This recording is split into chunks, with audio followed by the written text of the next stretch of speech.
दोस्तों, पुरातत्वविद अक्सर नई नई खोजें करते रहते हैं, लेकिन कुछ खोजें हम सभी को भयभीत भी कर देती हैं। तो आज हम आपको 10 ऐसी ही रहस्यमय और डरावनी खोजों के बारे में बताएंगे। तो चलिए देर न करते हुए शुरू करते हैं इस वीडियो को। Horned humans.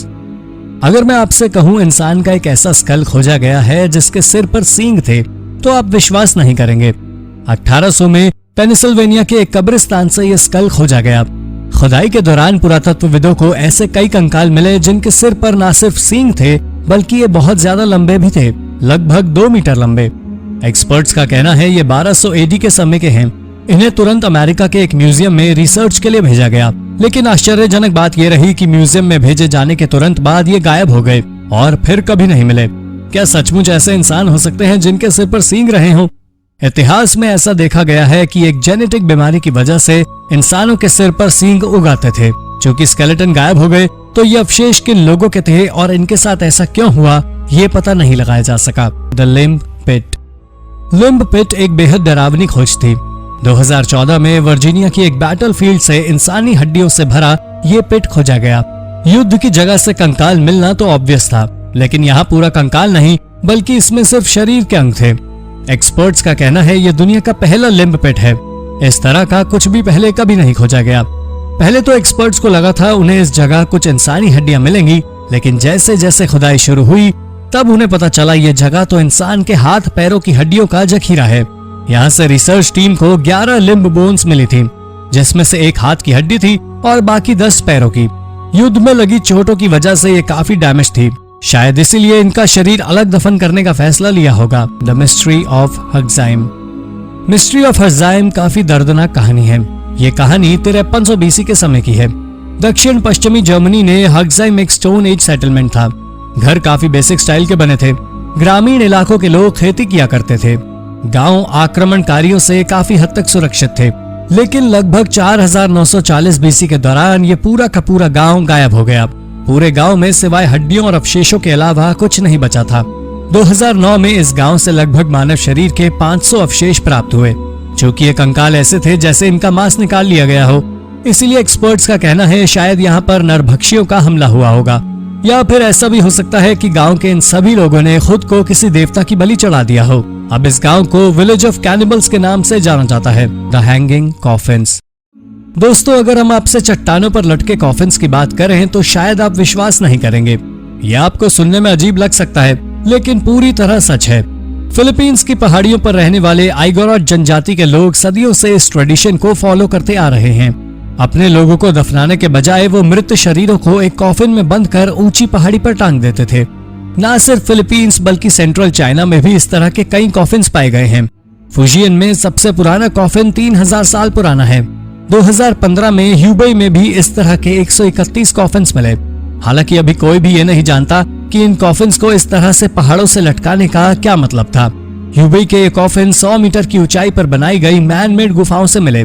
पुरातत्वविद ये भी नहीं जानते लोग इतनी ऊंचाई पर इन कॉफिन्स को कैसे ले जाते थे। Hand of God. उत्तरी इंग्लैंड की हैड्रियंस वॉल से एक रहस्यमय ब्रॉन्ज हैंड मिला है। कहा जा रहा है कि ये रोमन के समय का है। ये हाथ विंडोलाइंडा नाम की साइट से खोजा गया और इसे हैंड ऑफ गॉड का नाम दिया गया है। एक मंदिर के पास एक खाई में जो जुपिटर की भक्ति के लिए थी। वैसे तो हम जुपिटर कल्चर के बारे में कुछ भी नहीं जानते, लेकिन ये काफी विस्तृत कल्चर था। एक्सपर्ट्स का कहना यह है पंथ नहीं, ना कहीं मौसम और धातु के काम से रिलेटेड था। इसमें किसी के लिए भी रोक टोक नहीं थी, चाहे स्त्री हो या पुरुष या किसी और समाज के कोई भी आदमी, वो जुपिटर पंथ को फॉलो कर सकते थे। ऐसा ही हाथ ब्रिटेन के सीरिया में भी पाया गया था। Neolithic horrors. जर्मनी और ऑस्ट्रेलिया से मिली इन खबरों के अनुसार पुराने समय के किसान काफी कट्टर थे।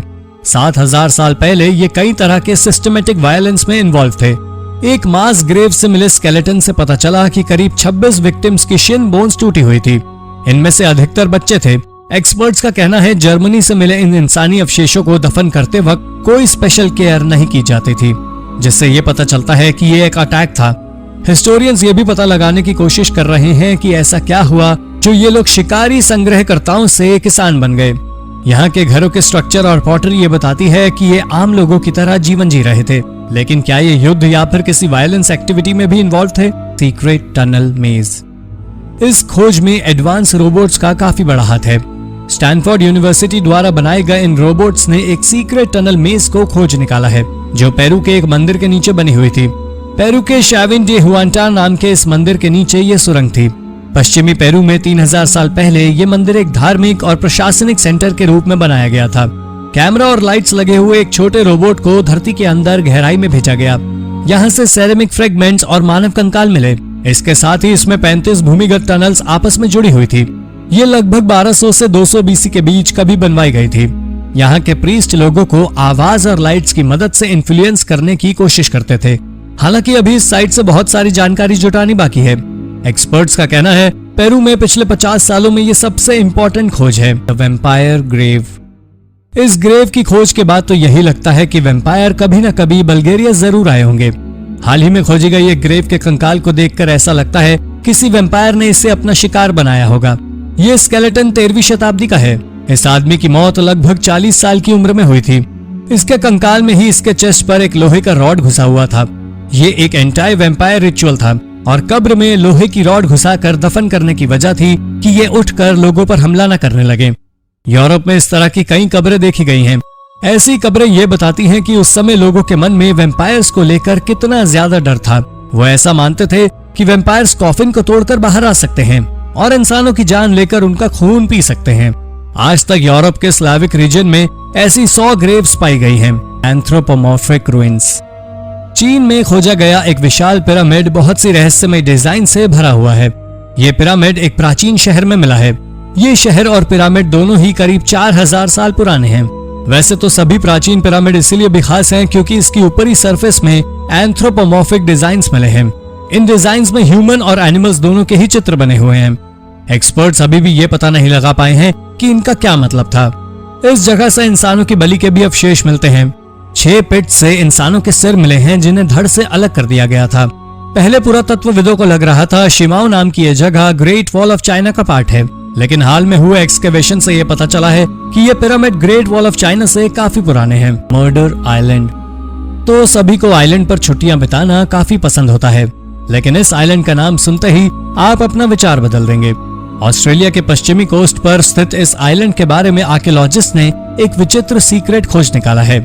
यहाँ की एक कब्र से उन डच लोगों के शरीर के अवशेष मिले हैं जिनका शिप 1629 में नष्ट होकर इस आइलैंड पर फंस गया था। इस जहाज के करीब 300 लोग बीकन नाम के इस आइलैंड पर लिमिटेड फूड और जरूरी सामान के साथ फंस गए थे। इसका नतीजा ये हुआ कि कुछ ही दिनों में इन लोगों के बीच जरूरी चीजों को लेकर लड़ाई शुरू हो गई और इन्होंने एक दूसरे को मार डाला और इसी वजह से इस आइलैंड को मर्डर आइलैंड कहा जाता है। इन लोगों को प्रॉपर रिचुअल्स के साथ दफन किया गया था जो ये दर्शाता है कि इनका फ्यूनरल रिस्पेक्टफुली किया गया था। The girl in the backyard. 2016 में सैन फ्रांसिस्को में इस रहस्यमय खोज की चर्चा हर तरफ थी। सैन फ्रांसिस्को के एक कॉन्ट्रैक्टर को एक क्लाइंट के बैकयार्ड में काम करते समय एक डिब्बे में एक अनजान छोटी लड़की का मृत शरीर मिला। यह डिब्बा एक मेटल का बना हुआ था जिसके ढक्कन पर 2 छोटी जालियां लगी हुई थी। ऐसा माना जा रहा था कि यह कॉफिन 18वीं सदी का था और शायद उस बैकयार्ड में पिछले 200 सालों से दफन था। बाद में पता चला ये लड़की एडिथ हॉवर्ड कुक थी जिसकी मौत महज 2 साल की उम्र में 13 अक्टूबर 1876 को हुई थी। उसे जिस जगह दफनाया गया था 1902 में वहां की कब्रें हटाकर नए कब्रिस्तान में ट्रांसफर कर दी गई, लेकिन एडिथ का अवशेष वहीं रह गया। एडिथ की मौत का कारण कुपोषण था। Mysterious river cubes. हाल ही में इंग्लैंड के एक मछुआरे ने एक नदी से 60 मिस्टीरियस क्यूब्स खोज निकाली। इन्हें आप बहुत आराम से अपने अंगूठे और उंगली की मदद से इस तरह पकड़ सकते हैं। सबसे ज्यादा इसकी मिस्टीरियस राइटिंग ने सभी का ध्यान आकर्षित किया था। इन क्यूब्स को लेकर उठ रहे ढेरों सवालों के उत्तर जानने के लिए मछुआरों ने इसकी तस्वीरें सोशल मीडिया पर डाल दी। लोगों का कहना था कि प्रेयर्स को इस तरह के क्यूब्स में लिखकर लोगों ने हिंदू धर्म के लोग नदियों में फेंका करते थे। एक्सपर्ट्स का कहना था कि ये किसी तरह के पवित्र न्यूमेरिकल इंस्क्रिप्शन हो सकते हैं जो कि संस्कृत में लिखे हुए हैं, लेकिन ये कोई भी नहीं समझ पा रहा था कि हिंदू धर्म से जुड़े ये अवशेष इंग्लिश रिवर तक कैसे पहुंचे। The buried ship. न्यूयॉर्क शहर के वन वर्ल्ड ट्रेड सेंटर का कंस्ट्रक्शन शुरू होने से पहले अंडरग्राउंड वर्कर्स को कुछ ऐसा मिला जिससे सभी हैरान रह गए। ये एक शिप का हल था। ये बोट यहाँ करीब 200 सालों से दफन थी और किसी को भी अनुमान नहीं था कि इस जगह बोट जैसा कुछ कैसे हो सकता है। ये नाव कॉलोनियल एरा के समय की थी। ट्री रिंग रिसर्च लैबोरेटरी की टीम का कहना था कि इस नाव को बनाने के लिए लकड़ी 1773 के दौरान काटी गई होगी। उन्होंने नाव में बनी रिंग्स और सफेद हिस्से से इस बात का अंदाजा लगाया था।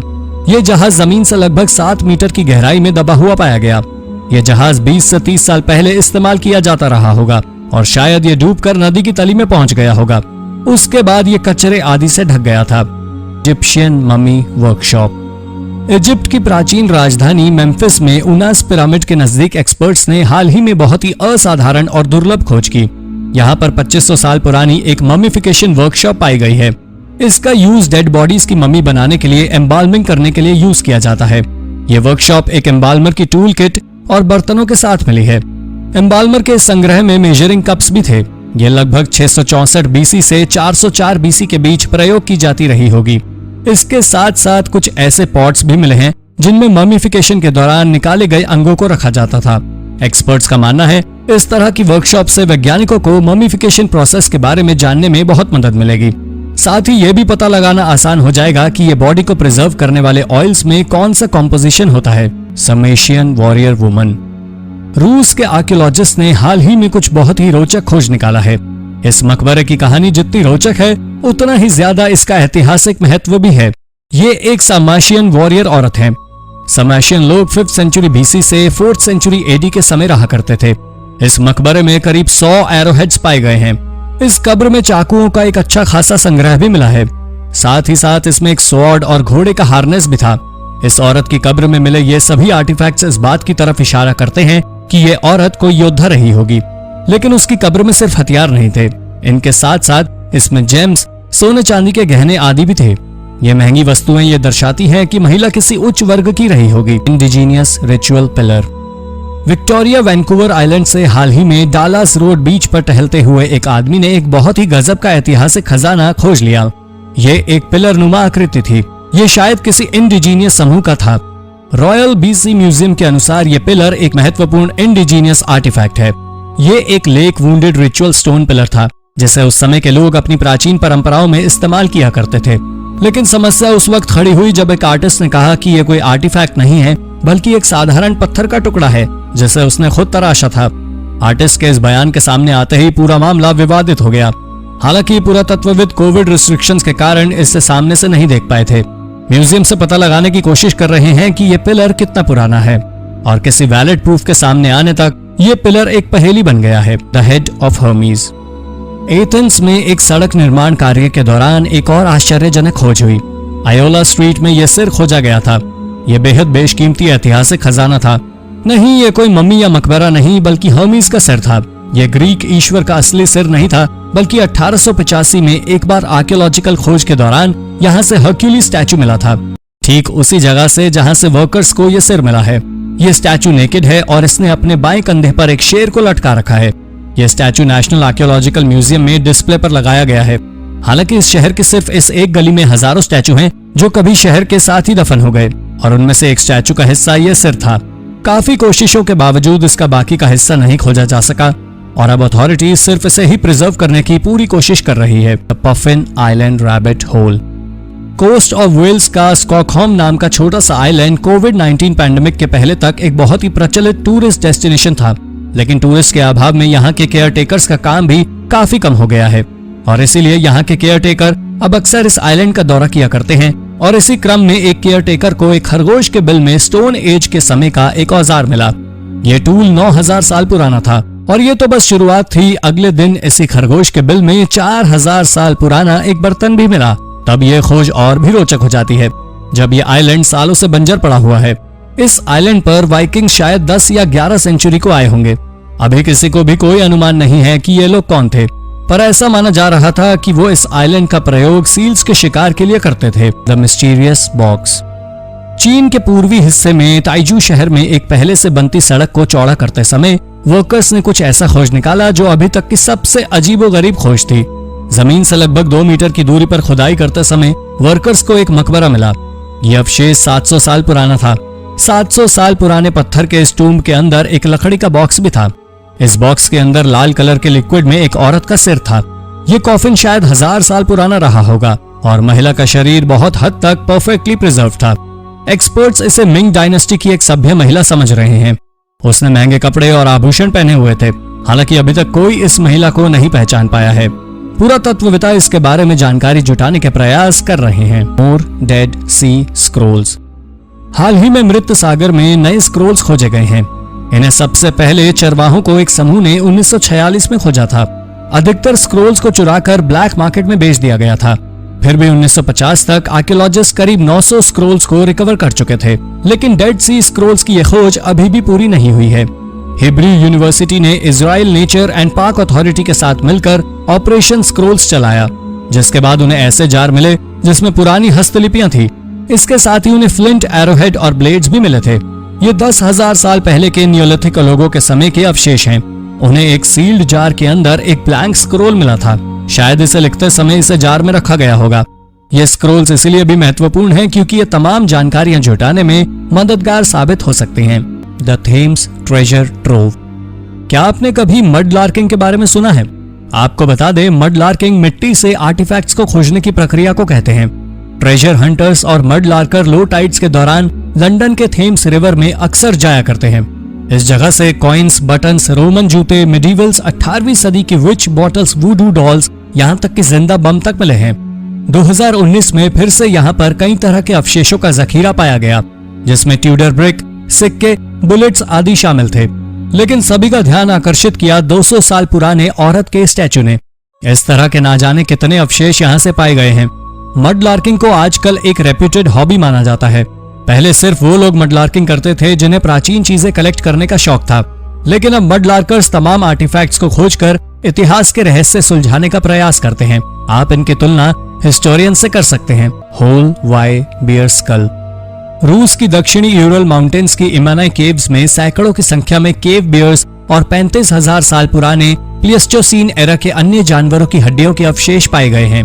इनमें से अधिकतर की मौत साइबेरिया की कड़क ठंड में हाइबरनेशन के दौरान हुई, लेकिन साइंटिस्ट ने नोटिस किया इनमें से एक बेयर के स्कल में गहरा घाव है, जैसे किसी धारदार हथियार से उस पर वार किया गया हो। वैज्ञानिकों का कहना है अगर उनका अनुमान सच हुआ तो ये मानवों द्वारा केव बेयर्स के शिकार का सबसे पुराना उदाहरण होगा। हालांकि इसके कंकाल पर किसी तरह के कोई निशान नहीं है, यानी इसका मांस निकालकर नहीं खाया गया था। इसलिए वैज्ञानिकों का अनुमान है कि शायद किसी रिचुअल के लिए इसकी बलि दी गई होगी। Mysterious extinct human. हाल ही में इजराइल की नेशर रमला आर्कियोलॉजिकल साइट पर रिसर्चर्स ने कई आर्टिफैक्ट्स खोज निकाले हैं, जिनमें पत्थर के बने टूल्स, हिरण, घोड़े, जंगली बैलों की हड्डियां शामिल है। इसके साथ ही यहाँ से कुछ अजीब अवशेष भी मिले हैं, जिनके बारे में एक्सपर्ट्स को कोई जानकारी नहीं है। ऐसा माना जा रहा है कि ये इंसान की कोई अननोन स्पीशीज हो सकती हैं। ये अवशेष 140,000 से 120,000 साल पुराने हैं। ये कुछ निएंडरथल्स जैसे हैं। इस खोज के बाद से यह भी माना जा रहा है कि निएंडरथल्स इन्हीं स्पीशीज से इवॉल्व हुए थे। यानी साइंटिस्ट की यह थ्योरी फेल होती नजर आ रही है कि निएंडरथल्स यूरोप में उत्पन्न हुए थे। वैज्ञानिक इजराइल में पाए गए अन्य ह्यूमन बोन्स पर रिसर्च कर रहे हैं ताकि इनके बारे में और जानकारी जुटाई जा सके। Laptop lady statue. 2016 की शुरुआत में स्टिल स्पीकिंग आउट नाम के एक यूट्यूब चैनल पर एक वीडियो जारी किया गया, जिसमें 100 BC के समय का एक महिला का ग्रीक स्टैचू है, जिसमें महिला ने एक लैपटॉप पकड़ रखा है, जिसमें साथ में USB पोर्ट भी दिए गए हैं। कई लोगों का कहना है कि ये एक प्रूफ है कि पुराने समय में लोगों को टेक्नोलॉजी की काफी नॉलेज भी थी। ये स्टैचू कैलिफोर्निया के जे पॉल गेटी म्यूजियम में रखा गया है। हालांकि ऐसा कुछ नहीं है। असल में ये एक ज्वेलरी या फिर मेकअप बॉक्स है, जिसे इस अमीर महिला की सर्वेंट ने पकड़ रखा है और आर्म चेयर पर बैठी महिला इसे इस्तेमाल कर रही है। USB पोर्ट जैसे दिखने वाले ये स्लॉट्स में किसी तरह के मेटल ऑब्जेक्ट्स लग रहे होंगे, यानी ये कुछ भी रहा हो, लेकिन USB पोर्ट तो नहीं था। यानी लैपटॉप पकड़े हुए औरत का स्टैचू महज एक मिस्ट्री था, जिसे जानबूझकर क्रिएट किया गया था। Extinct goose. इस साल के शुरुआत में रिसर्चर्स ने बताया कि 4600 साल पहले इजिप्ट के राजा नीफोमाट और उसकी पत्नी आइटिट के मकबरे के आर्टवर्क में बने ये 3 गीस एक विलुप्त स्पीशीज को दर्शाते हैं। ये एक फेमस पेंटिंग है। इसे 1871 में माइडम नाम की जगह पर खोजा गया था, जिसे माइडम गीस के नाम से जाना जाता है। इसे इजिप्ट की मोनालिसा भी कहा जाता है। ये पेंटिंग इसलिए भी यूनिक है क्योंकि बाकी इजिप्शियन पेंटिंग्स में माइथोलॉजिकल एनिमल्स की तस्वीरें बनी होती हैं, जो वास्तविकता में एग्जिस्ट नहीं करते, लेकिन ये उन सभी से अलग है क्योंकि इसमें सचमुच में पाए जाने वाले पक्षी की तस्वीर बनी हुई है। अभी ये इजिप्ट के कायरो म्यूजियम में रखी गई है। एक्सपर्ट्स का कहना है आर्टिस्ट की मदद से इस गीस के फिगर्स की बारीकियों को देखने के बाद वो आजकल की गीस की प्रजाति और प्राचीन गीस में अंतर बता सकते हैं। Romans ruins under theatre. Second century के समय रोम की एक बिल्डिंग में आग लगने की वजह से ये जगह पूरी तरह नष्ट हो गई थी। हाल ही में ये अवशेष इटली की एक सिनेमा घर से मिले हैं जो लगभग 2 दशकों से खाली था। कमाल की बात तो यह है कि यहाँ मिले सभी अवशेष काफी अच्छी तरह प्रिजर्व्ड हैं। यहाँ तक कि इसकी दीवारें काफी बेहतरीन अवस्था में हैं। रिसर्चर्स का कहना है कि किसी प्राइवेट रेजिडेंस के लिहाज से यह बिल्डिंग काफी बड़ी थी, इसलिए उनके लिए ये अंदाजा लगाना मुश्किल हो रहा है कि इसे किस काम के लिए यूज किया जाता था। Number 4, oversized early hieroglyphics. 2017 में इजिप्ट के एलकाब के प्राचीन शहर में काम करते समय आर्कियोलॉजिस्ट की एक टीम को एल खावी नाम की एक साइट पर बड़े आकार की उकेरी हुई आकृतियां मिली हैं। यहाँ पर एक पोल में बैल की आकृति, 2 स्टॉक और एक पक्षी का चित्र उकेरा हुआ बना है जिसे आइबिस कहा जाता है। एनालिसिस के बाद एक्सपर्ट्स ने बताया कि ये आकृतियां लगभग 5500 साल पुरानी हैं, यानी 3250 बीसी के समय की। ये हायरोग्लिफिक्स का सबसे पुराना नोन एग्जाम्पल है। ऐसा माना जा रहा है कि ये डायनास्टी 0 कार्विंग्स हैं, लेकिन आमतौर पर डायनास्टी 0 कार्विंग्स 1 इंच से भी छोटी होती थी, जबकि ये 27 इंच लंबी आकृतियां हैं। Hidden portrait of a hated woman. 1589 में स्कॉटलैंड में रहने वाली एड्रियन वैनसन नाम की यह महिला वास्तव में डच थी। यह महिला अपनी एक आर्टवर्क की वजह से कंट्रोवर्सी में आई थी और इस आर्टवर्क को उसके साथ उसकी कब्र में भी दफन किया गया। यह चित्र Tudor aristocrat sir John Maitland की थी। इसे 2017 में खोजा गया था। एक्सपर्ट्स का कहना है ये पेंटिंग लगभग 450 साल पुरानी है। इसके एक्सरे के बाद एक्सपर्ट्स ने पाया कि मेटलैंड इस पेंटिंग का ओरिजिनल सब्जेक्ट थे ही नहीं। इस पेंटिंग में स्कॉट्स की रानी मेरी का चित्र बना हुआ था। ये बेहद तिरस्कृत महिला थी जो रानी एलिजाबेथ प्रथम की हत्या में शामिल थी, इसलिए उसका सिर कलम कर दिया गया था। मेरी ने अपने पति की भी हत्या की थी। उस समय क्वीन मेरी का पोर्ट्रेट बनाना काफी रिस्की था। शायद ये बात वैनसन ने इसे बनाने के बाद रियलाइज की थी और इसीलिए उसने इसके ऊपर मेटलैंड का चित्र बना दिया। वैनसन के इस डिसीजन के बारे में आप क्या कहना चाहेंगे? अपने विचार हमें कमेंट करके जरूर बताइए। America's oldest outhouse. दोस्तों, आपने अंग्रेजी की ये कहावत तो जरूर सुनी होगी, one persons trash is another persons treasure. ये बात इस खोज पर पूरी तरह सार्थक होती दिखाई देती है। यानी कि हो सकता है एक आदमी के लिए जो चीज बिल्कुल यूजलेस हो, किसी दूसरे के लिए वो किसी खजाने से कम ना हो। आज के समय पेस्ली नाम से जाने जाने वाली जगह पर करीब 14,000 साल पहले लोग इसे बाथरूम के तौर पर इस्तेमाल किया करते थे, लेकिन वेस्ट के साथ साथ ये यहाँ पर कई आर्टिफैक्ट्स भी छोड़कर गए हैं, जैसे कि उस समय के कुछ टूल्स, यहाँ से कॉप्रोलाइट्स भी पाए गए हैं। कुछ लोगों के लिए एंशिएंट वेस्ट के फॉसिल्स काफी इंपॉर्टेंट आर्टिफैक्ट होते हैं। इनसे उस समय के लोगों के भोजन एवं स्वास्थ्य से जुड़ी जानकारियां जुटाई जा सकती हैं। एक्सपर्ट्स इन कैप्रोलाइट्स पर रिसर्च कर उस समय के लोगों के बारे में जानने का प्रयास कर रहे हैं। Number 1, human bones instruments. इंसान सदियों से अपने मृत लोगों के अवशेषों के साथ तरह तरह के प्रयोग करता आया है, लेकिन ऐसा कुछ आपने पहले कभी नहीं सुना होगा। आज के समय में ब्रिटेन के नाम से जाने जाने वाली जगह में लोगों को उनके अन्य फैमिली मेंबर्स की हड्डियों के साथ दफन किया गया है। यहाँ तक कि ये लोग अपने परिवार वालों की हड्डियों को अपने घरों पर डिस्प्ले किया करते थे। कुछ लोग मानते हैं कि माइथोलॉजिकल मान्यताओं की वजह से ऐसा किया करते थे, जबकि पिछले साल हुई एक स्टडी में सामने आया कि ये लोग इंसानी हड्डियों से एम्यूलेट्स, ऑर्नामेंट्स और अन्य तरह के डेकोरेटिव आइटम्स बनाया करते थे। इनमें से कुछ आइटम्स तो ऐसे थे जिनके बारे में हम कल्पना भी नहीं कर सकते। एक कब्र से तो आर्कियोलॉजिस्ट को थाई बोन की बनी हुई एक बांसुरी मिली है। प्राचीन समय की इस तरह की एक्टिविटीज के बारे में आपके क्या विचार हैं? हमें कमेंट करके जरूर बताएं। Ancient statues of San Augustin. हजारों साल पहले कोलंबिया के दक्षिणी हिस्से में रहस्यमयी बस्ती थी। 647 वर्ग किलोमीटर के क्षेत्र में फैली इस जगह में पत्थरों के कई स्टैचूज हैं। ये करीब 2000 साल पुराने हैं। यहाँ पर रहने वाले एंडियन कल्चर के लोगों के बारे में हमारे पास बहुत कम जानकारी है, लेकिन वो यहाँ पर बहुत इंपॉर्टेंट और मिस्टीरियस स्कल्पचर्स छोड़कर गए हैं। यहाँ पर तकरीबन 600 स्टैचूज, 40 बड़ी कब्रें होंगी। इनमें से कुछ स्टैचूज की लंबाई 0.48 मीटर होगी तो कुछ 7 मीटर लंबे हैं। ये स्कल्पचर्स कई तरह की आकृतियां डिनोट करते हैं, जैसे कि ह्यूमन, गॉड, यहाँ तक कि इनमें से कुछ तो मॉन्स्टर्स को भी डिनोट करते हैं। ये साइट सबसे पहले 1700 में खोजी गई थी। हालांकि अब ये सैन ऑगस्टिन आर्कियोलॉजिकल पार्क का हिस्सा है और आप यहाँ जाकर इन स्टैचूज को देखने का लुत्फ उठा सकते हैं। King Herod's tomb. King Herod ने 37 से 4 बीसी तक जीडिया पर शासन किया। इस राजा को अपनी क्रूरता के लिए जाना जाता था। Having murdered all male infants in Bethlehem to prevent the fulfillment of a prophecy about the birth of Messiah.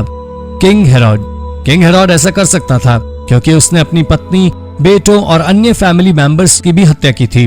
Herod की मौत एक अजीब बीमारी से 4 BC में अपने जेरिको के अपने महल में हुई थी। उसे जूडियन डेजर्ट में हेरोइन नाम की जगह पर दफनाया गया था। ये बिल्कुल किसी कोन जैसा बना था। 1830 में हेरोडियम को खोज लेने के बावजूद भी हेरोड की कब्र की एग्जैक्ट लोकेशन नहीं पता लग सकी। लगभग 1000 साल बाद यहाँ पर एक कब्र मिली, लेकिन उसके अवशेष बुरी तरह टूटे हुए थे। एक्सपर्ट्स का कहना है ये हेरोड की कब्र है और उसकी मौत के बाद उसकी क्रूरता से दुखी प्रजा ने इस कब्र को तोड़ दिया था। चूंकि सभी अवशेष नष्ट हो चुके थे, इसलिए बता पाना मुश्किल है कि ये सच में हेरोड की कब्र है या नहीं। पोर्ट आर्थर यह ऑस्ट्रेलिया की 19वीं सदी की एक पेनल कॉलोनी थी जो 1830 में एक टिम्बर स्टेशन के रूप में शुरू हुई थी। पहले यहाँ पर उन्हीं ब्रिटिश क्रिमिनल्स को भेजा जाता था जिन्हें बहुत कड़ी सजा देनी होती थी।